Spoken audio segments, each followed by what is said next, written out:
un des plus grands hacks pour économiser de l'impôt et des cotisations chez les entrepreneurs.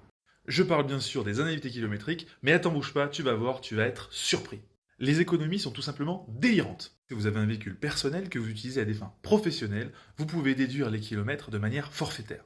Mais en d'autres termes, ça veut dire quoi? Ça veut dire qu'en fonction du nombre de kilomètres, certaines structures juridiques vont donner au chef d'entreprise une somme d'argent. Ce qui est en réalité miraculeux, c'est que du point de vue de la forme juridique, généralement une société, c'est une charge, et du point de vue du particulier, ce n'est pas un revenu imposable.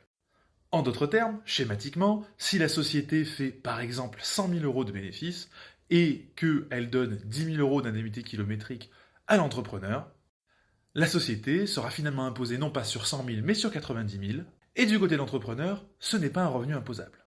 Finalement, pour mettre des chiffres dessus et de manière très grossière, si on prend une société par exemple imposée à 25%, il y aura 2500 euros d'économie du point de vue de la société, et si on prend un particulier avec un taux marginal d'imposition à 30%, de son côté, le particulier réalisera une économie de 3000 euros, soit en tout 5500 euros d'économie, hors charge, puisque effectivement, ces sommes-là ne sont pas non plus soumises à cotisation sociale.